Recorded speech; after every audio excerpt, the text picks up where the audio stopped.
স্বাগত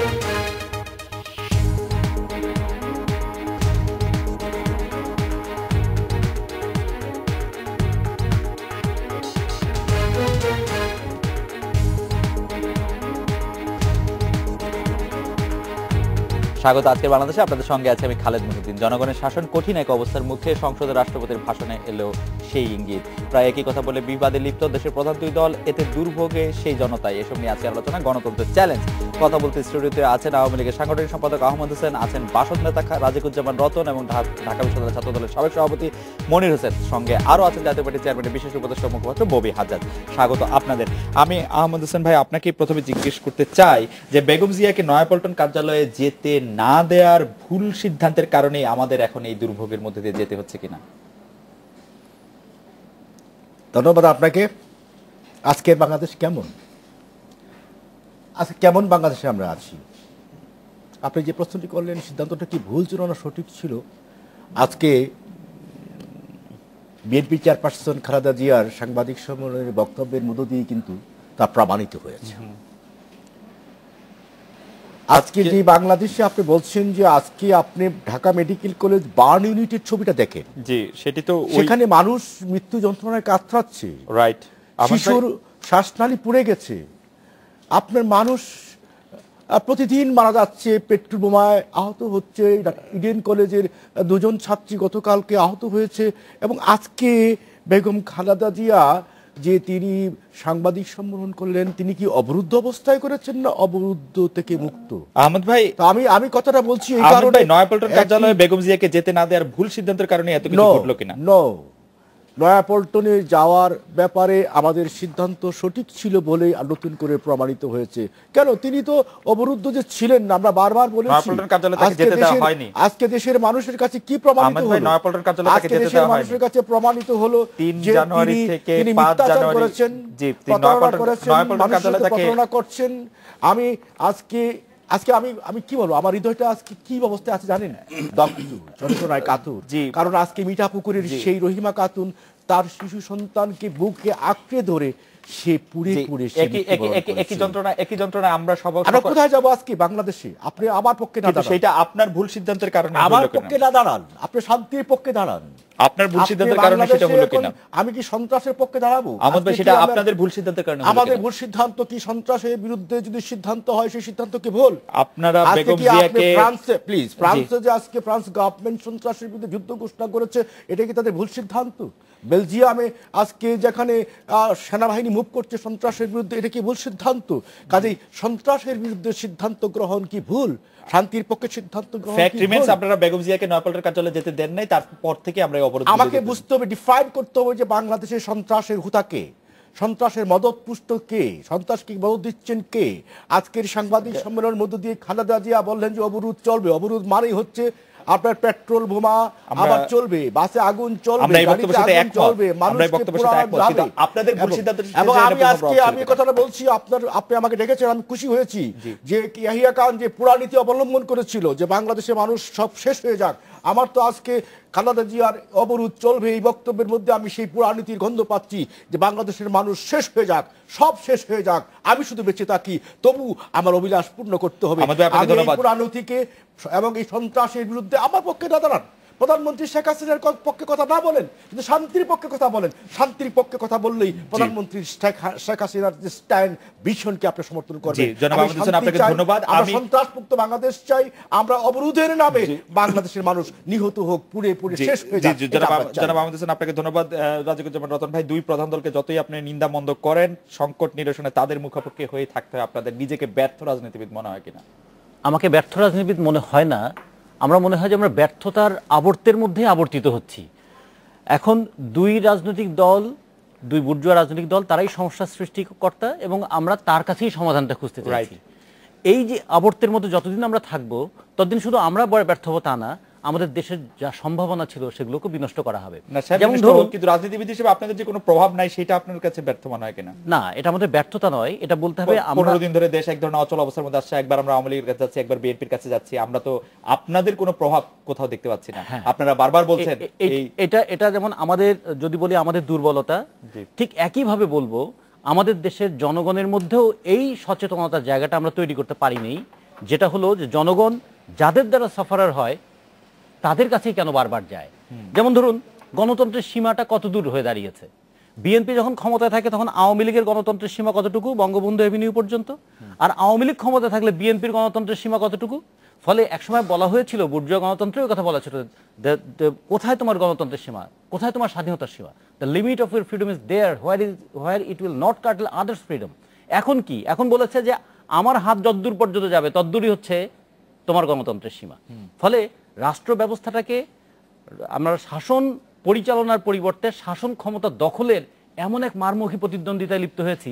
আমাদের দেশে এই দুই দল তারা রাষ্ট্র ক্ষমতায় যেতে চায় কেন? ব্যর্থতার আবর্তের কথা আপনি বলছিলেন, নিজেদের মানে এই যে পলিটিক্সটা, এই রাজনীতিটা, এটা অনেকটাই ইররিলেভেন্ট মনে হয় কিনা, মানে কোনো প্রভাব নেই, কোনো প্রতিপত্তি নেই, মানুষ কথা ইররিলেভেন্ট না, এটা আরো অনেক বেশি রিলেভেন্ট হয়ে যাচ্ছে যে এই রাজনীতি যদি চলতে থাকে তাহলে দেশের ভবিষ্যৎ কোথায় যাবে। অ্যাপারেন্টলি আমরা এই রাজনীতি পছন্দ করতেছি, তো পছন্দ করছি না। একটা জিনিস দেখুন, একটা দরিদ্র মানুষ তার ঘরের চাল ছিদ্র হয়ে গেছে, তার যাওয়ার কোনো উপায় নাই, সে ওখানেই গুটিসুটি মরে টিকে থাকার চেষ্টা করে। আমাদের দেশে বিকল্প শক্তিটা দৃশ্যমান এবং বড় করে তোলা যাচ্ছে না বলেই মানুষ মনে করে ঘুরে ফিরে বোধহয় এখানেই থাকবে, এখানে তার স্বস্তি নাই। কারণ আপনারা ব্যর্থ, আপনারা জনগণকে কোনো সামনে থেকে কোনো পথ দেখাতে পারছেন না। উল্টা দিক থেকে আমরা যদি বলি যে আমরা পথ দেখানো শুধু কথা নয়, সেই পথে হাঁটতেও হবে তো মানুষকে। আমরা জনগণকেও কিন্তু সেই আবেদনটা জানাই যে আমাদেরকে ব্যর্থ বলে আপনারা যতই আমাদেরকে মানে একটা ব্র্যান্ডেড করুন না কেন, আমাদের ব্যর্থতার কারণে আপনাদের জীবনের সাফল্য কিন্তু আসবে না। ঘুরে ফিরে আপনাদেরকে এই আবর্তের মধ্যেই থাকতে হবে। আজকে থোরবড়ি খাড়াবড়ি থোরের মতো এই জায়গায় চলে যেতে হবে। একটা সময় আওয়ামী লীগের পরিবর্তে বিএনপি, বিএনপির পরিবর্তে আওয়ামী লীগ, এবং আমরা আবর্তে কি চলতে থাকবে? আমরা সেই প্রশ্ন নিশ্চয়ই রাখবো। আমি জনাব মনির হোসেন আপনার কাছে জানতে চাইবো যে বেগম জিয়া মনে করছেন যে অবরোধের নাশকতা সরকার করছে। আমি যদি বেগম জিয়ার এই হাইপোথিসিসকে সত্যি ধরেও নেই, আপনি মনে করেন কাল থেকে যদি নাশকতা বন্ধ হয়ে যায় তাহলে আপনাদের এই অবরোধ কতখানি সফল হবে? মানে মানুষের মনে যদি ভয় না থাকে, আপনার মনে হচ্ছে যে মানুষ ঘরে আটকে থাকবে, মানুষ পণ্য পরিবহন করবে না, মানুষ নিজে ঢাকা থেকে রাজশাহী যাবে না, রাজশাহী থেকে চট্টগ্রাম যাবে না, আপনাদের কি মনে হয় যদি আজকে কালকে নাশকতা একদম বন্ধ হয়ে যায়?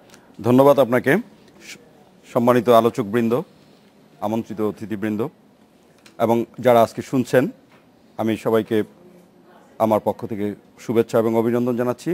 বিশেষ করে রতন ভাই খুব প্রাঞ্জল ভাষায় বক্তব্য রেখেছেন, আহমেদ ভাই আমার প্রাজ্ঞজন, জি আপনি প্রসঙ্গে আসেন। এবং আপনি যে কথাটা বলেছেন, দেখুন আজকে বাংলাদেশের কোটি কোটি মানুষ অপেক্ষায় প্রহর গুনছে কখন এই শ্বাসরুদ্ধকর অবস্থার থেকে মুক্তি পাবে। এই মুক্তি পাওয়ার এই যে প্রহর গোনা, এই পরিস্থিতির জন্য দায়ী কে? মনির ভাই, আপনি যদি আমার প্রশ্নের উত্তর দেন, আপনি পরিস্থিতির জন্য দায়ী কে সেটা আলাদা করে বলেন। আপনি আমাকে বলেন কাল যদি নাশকতা না হয় তাহলে মানুষ অবরোধের মধ্যে নিজেকে ঘরে আটকে রাখবে কিনা, পণ্য পরিবহন হবে কিনা? আমি বলছি আপনাকে, আজকে মানুষের প্রয়োজন এই 16 কোটি মানুষের দেশ, এবং আমাদের এই মানুষকে অবরুদ্ধ করে রাখা বা মানুষকে ভয়ভীতি প্রদর্শন করা আসলেই খুব কঠিন কাজ। কারণ মানুষের জীবন জীবিকার প্রয়োজনে মানুষকে এখন ছুটতে হচ্ছে এক প্রান্ত থেকে আরেক প্রান্তে। সুতরাং সেটা সফল করতে হলে নাশকতা করতে হবে। আমি বলছি, আজকে গণতন্ত্র হলো একটি প্রবাহমান নদীর মতো। আজকে নদীকে বাদ দিলে নদী উপচে উঠবে, প্রবল তার প্লাবিত করবে গ্রাম, জনপদ, ফসল। এখন আপনি নদীকে দায়ী করবেন না বাঁধকে দায়ী করবেন? নাশকতা বন্ধ হলে কালকে অবরোধ হবে কিনা? আমি নাশকতা বন্ধ, সরকার তার সর্বশক্তি নিয়োগ করেছে, এমনকি না বেগম জিয়া বলছেন নাশকতা সরকার করছে, আমি বলছি নাশকতা না হলে অবরোধ হবে কিনা। নাশকতা এবং রাজনৈতিক কর্মসূচি এক জিনিস নয়। নাশকতার কারা করছে? মনির ভাই, আমি কি সিম্পলি কোশ্চেনটা বুঝাতে পারছি? কালকে যদি নাশকতা না হয় তাহলে কালকে ঢাকা থেকে রাজশাহী, রাজশাহী থেকে চট্টগ্রাম পণ্য এবং যাত্রী পরিবহন স্বাভাবিক হবে কিনা? অবশ্যই হবে। নাশকতাটা অবরোধ সফল করার জন্য আমি তা বলছি না। অবরোধের সাথেই অবরোধের আনুষঙ্গিক কিছু, আপনি যখন স্বাভাবিক কাজকর্ম করতে দিচ্ছেন না, বিশেষ করে আজকে গণতন্ত্রের এমন পর্যায়ে পৌঁছেছে, আমার এই মুহূর্তে মাওলানা ভাসানীর একটি উক্তি মনে পড়েছে। উনি যখন আইয়ুব খান যখন পাকিস্তানের প্রেসিডেন্ট, তখন মাওলানা ভাসানী বাইতুল মোকাররমে গিয়েছিলেন উনি অবস্থান কর্মসূচি করার জন্য। পুলিশ তাকে দিলেন না। উনি বললেন আমি রাস্তায় দাঁড়িয়ে থাকবো, পুলিশ তাতেও বাধা দিল। উনি বললেন আমি এখানে নামাজ পড়বো, পুলিশ বললেন না হুজুর আপনি এখানে নামাজও পড়তে পারবেন না। তখন উনি চিৎকার করে বললেন আইয়ুব খান তাহলে আমি কি করব? পুলিশ বলেন হুজুর আপনি কিউ করতে না, পারেন। এই গল্পটা আসলে অনেকের নামে প্রচলিত আছে। এখন- আপনি যদি আমাকে একটু এই পর্বে অন্তত এটি বলতেন যে এখন একটা দলের নাশকতাটা অবরোধের জন্য জরুরি কিনা। ভারপ্রাপ্ত মহাসচিবকে গ্রেফতার করা হলো অত্যন্ত নিষ্ঠুরভাবে। একটি দলের চেয়ারপারসনকে অবরুদ্ধ করে রাখা মনির হলো। ভাই, আমি আসলে খুব অসহায় বোধ করছি। আমার প্রশ্নটা যদি আপনি জবাব দেন যে নাশকতাটা অবরোধের জন্য জরুরি কিনা। নাশকতা হলো নাশকতা, জ্বালাও পোড়াও, সন্ত্রাস, এগুলো হলো যখন আপনি গণতান্ত্রিক স্বাভাবিকতাকে বাধাগ্রস্ত করবেন তখন এটা বিচ্ছিন্নভাবে এসে যায় এবং বিচ্ছিন্নভাবে এসে যায়। আপনার সাথে আমি একমত। আমি আবার আসবো আপনার কাছে। আমি জনাব ববি হাজজাজ আপনার কাছে জানতে চাইবো যে জাতীয় পার্টি সংসদের বিরোধী দল, অথচ এই জাতীয় সংকটে জাতীয় পার্টির কোনো ভূমিকাই আসলে নেই, মানে আমরা কোনো ভূমিকা রাখতে দেখছি না। চেয়ারপারসন, আপনাদের যে চেয়ারম্যান, সেই চেয়ারম্যান একটি আলোচনায় বসানোর, দুই দলকে সমঝোতা করার জন্য একটা আলোচনায় বসার একটি আহ্বান জানিয়েছেন। তা কিছুটা হাস্যরস সৃষ্টি করেছে, কিন্তু কেউ এটা গুরুত্বের সাথে দিয়ে নিয়েছে বলে মনে হয় না। উপদেষ্টা হিসেবে আপনি কি মনে করেন? ভিন্নমত পোষণ করেন? ধন্যবাদ খালেদ মহিউদ্দিন সাহেব। আমি প্রথমত ফার্স্টে আমি আপনার প্রশ্নের উত্তরটা দেব, কিন্তু তারপর আমাকে আরেকটু সময় দিতে হবে আরো কিছু আপনি please কথা বলবার জন্য। প্রথমত আমার পার্টির চেয়ারপারসন পলিবন্ধু হোসেন মোহাম্মদ এরশাদ যে আহ্বানটা জানিয়েছেন, দুই দলকে যে আহ্বানটা জানিয়েছেন যে আপনারা আসুন আমরা আলোচনায় বসি, সেটা দেশে যদি আলোচনায় বসেন সেটা দেশের জন্য ভালো হয় কি খারাপ হয় সেটা আমার প্রশ্ন আপনার কাছে। সেটা কি দেশের জন্য ভালো হবে না খারাপ হবে যদি আলোচনায় বসেন? আমার মনে হয় না হোসেন মোহাম্মদ এরশাদের আহ্বান যদি নেন, যদি নেন, জি, যে উনি আহ্বানটা তো জানিয়েছেন, সেই আহ্বান আমরা সবাই জানাচ্ছি, সেই আহ্বান আমরা জানাচ্ছি। আমার প্রশ্ন হচ্ছে জাতীয় পার্টি সংসদে বিরোধী দল হওয়া সত্ত্বেও জাতীয় সংকটে তার কোনো নেগেটিভ পজিটিভ কোনো অবদান আছে কিনা? জাতীয় পার্টি নাশকতা হচ্ছে এখন রাস্তায়, জাতীয় পার্টি নাশকতার সাথে জড়িত আছে? নেই। জাতীয় পার্টি নাশকতা বন্ধ করার জন্য বলছে। আর কি করতে পারি আমরা? আমরা ছাত্রলীগ বা যুবলীগের মতো রাস্তায় যে নাশকতা থামাতে চেষ্টা করবো নাশকতা দিয়ে? এটা কি কোনো অপোজিশন পার্টি বা কোনো রাজনৈতিক দলের কর্তব্য সেটা?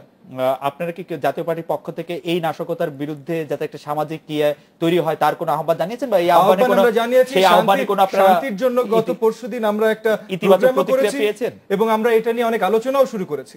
এখন আপনি যেটা বললেন, এখন আপনাদের মতো শোগুলোতে, এত ইম্পর্টেন্ট শোগুলোতে যদি আপনারা বলেন যে জাতির একজন উচ্চমানের নেতা, জাতির একজন ফর্মার প্রেসিডেন্ট যিনি দেশ পরিচালনা করেছেন 9 বছর, তার একটা আহ্বান যেটা দেশের ভালোর জন্য আহ্বান, সেটা আপনারা সিরিয়াসলি নেবেন না। আপনি যদি ডিসকাশনটা শুরুই করেন এভাবে, আমাকে মারবেন না। আমি যেটা বলছি যে কেউ সিরিয়াসলি নিয়েছে বলে মনে হচ্ছে না। আপনার কাছে মনে হচ্ছে আওয়ামী লীগ বিএনপি কেউ সিরিয়াসলি নিয়েছে? কিন্তু মেসেজটা তো আপনি ফার্স্টে দিচ্ছেন। আচ্ছা, আর আওয়ামী লীগ বিএনপি কেউ সিরিয়াসলি নিচ্ছে কি না নিচ্ছে না সেটা তাদেরকে প্রথমত জিজ্ঞেস করতে হবে। কিন্তু আমার মনে হয় না এই মুহূর্তে তারা এমন একটা সংকটে নিজেদেরকে জড়িয়ে ফেলেছেন যে এই মুহূর্তে তারা বাইরের কারো কথা শুনবেন, সেটা যেই হোক না কেন, সেটা হোসেন মোহাম্মদ এরশাদ হোক আর যেই হোক। আমার মনে হয় না, কিন্তু আমি আশা করি, মনে হয় না বলে যে আমি আশা করছি না তা না, আমি এখনো আশা করছি যে তারা শুনবেন। কিন্তু প্রথমত এর জন্য আমি আপনার কাছে প্রথমে একটু সময় চেয়ে নিয়েছিলাম যে আহমেদ ভাই যে প্রথমে কথাটা বললেন, যে কথাগুলো উনি বললেন, উনি অনেক সুন্দর কথা বলেছেন, কিন্তু কথাগুলো একটা খুব খুব স্ট্রং একটা ধাঁচের বলেছেন, এমন ভাবে বলেছেন যে তারা অন্য কোনো ধরনের আর্গুমেন্ট, অন্য কোনো ধরনের লজিক শুনতে রাজি না। প্রথমে একটা স্ট্যান্স নিয়েছেন যে আওয়ামী লীগ যা করছে সব ঠিক করছে। এখন প্রবলেমটা কি হয় জানেন? আওয়ামী লীগ এই দেশের সবচেয়ে বড় দল, সবচেয়ে পুরাতন দল, এটা তো সত্যি, এবং এই দেশের সবার কিছু না কিছুটা হলেও যে যেই দলই করুক না কেন, ঐতিহাসিক কারণে আওয়ামী লীগের প্রতি একটা সফট কর্নার সবার আছে। বঙ্গবন্ধু এই জাতির পিতা, ৭১-এর রোল বা তার আগে আওয়ামী লীগের যতগুলো রোল আছে সেটার জন্য একটা সফট কর্নার সবার আছে। কিন্তু এখানে আপনি সবার বলতে যে কথা বলছেন অ্যাপারেন্টলি না, আমি ঐতিহাসিক বলছি, আমি কারেন্ট আওয়ামী লীগ বলছি না, আমি ঐতিহাসিক বলছি। স্পেসিফিক্যালি বিএনপির যে সেটা নাই, সেটা বারবার প্রমাণ হচ্ছে। দেখেন ঐতিহাসিকভাবে বিএনপির নাই, জামাত ইসলামের নাই, বিএনপির বা সবারই আছে এই দেশে। আচ্ছা, জামাত ইসলাম যেহেতু পার্টি হিসেবে অফিশিয়ালি ব্যান করার প্রসেস চলছে বা অলরেডি হয়ে গেছে, লন্ডন থেকে বলেছেন যে আপনি যে বঙ্গবন্ধুর কথা বলেন, তার কারণে লন্ডন থেকে বলেছেন যে বঙ্গবন্ধু পাকবন্ধু ছিলেন। বিএনপির কোন স্টেটমেন্টের সাথে আমি ডিসকাশন, আপনি সবার বিরুদ্ধে বলছিলেন, আপনি সবার দেশে বলছিলেন। আচ্ছা ঠিক আছে, বেশিরভাগ না করি, আমি নিজেকে কারেক্ট করছি, বেশিরভাগ হয়তো 99.99%, কারণ 17 কোটি 99.99%, 0.01% অনেক, 0.01% ও 17 কোটি 0.01% কিন্তু অনেক লাখ হয়। কিন্তু আমি যেটা বলছি যে এই ঐতিহাসিক কারণে আওয়ামী লীগের প্রতি বেশিরভাগ মানুষের একটা সফট কর্নার আছে। কিন্তু আপনার এটাও বুঝে নিতে হবে যে সরকারে কে আছে, সরকার পরিচালনা কে আছে। যেই সরকার পরিচালনা আছে শক্তি তার হাতে, তার মানে সবচেয়ে বড় রেসপন্সিবিলিটি তার হাতে। কোনো চেঞ্জ করতে হলে, ডিসকাশনে বসতে হলে, যে কিছু করতে হলে ফার্স্ট অ্যান্ড ফরমোস্ট রেসপন্সিবিলিটি তার হাতে। সে যদি একটা স্ট্যান্স নিয়ে নেয় যে আমরা দাঙ্গা যারা আর কিছু করবো, তোমরা দাঙ্গা করছো তাহলে এটার অপোজিশন আমরাও দাঙ্গা করবো, এখানে তখন আবার আরেকটা টানতে তারা দাঙ্গা করছে কেন। বিএনপির জন্য কোনো আর্গুমেন্ট আমি দিতে আসিনি, কিন্তু আমি বলছি যে সরকারকে আরেকটু সফটের একটা স্ট্যান্স যদি নেয় নেয় তাহলে হয়তো দেশের আমাদের জাতীয় অনেক ধন্যবাদ। আমার ধারণা যে আহমেদ হোসেন ভাই, আমি এই প্রশ্নটি আপনাকে করতাম যে সরকারের রেসপন্সিবিলিটি সবচেয়ে বেশি, সরকারের দায়িত্বই সবচেয়ে বেশি, সরকারের দায়িত্ব মানুষের নিরাপত্তা নিশ্চিত করা। আমরা একটা বিরতি নিচ্ছি, বিরতির পর ফিরে এসে এই প্রসঙ্গে আপনার ভাবনা আমরা শুনবো। আমরা একটা ফিরছি বিরতি নিয়ে।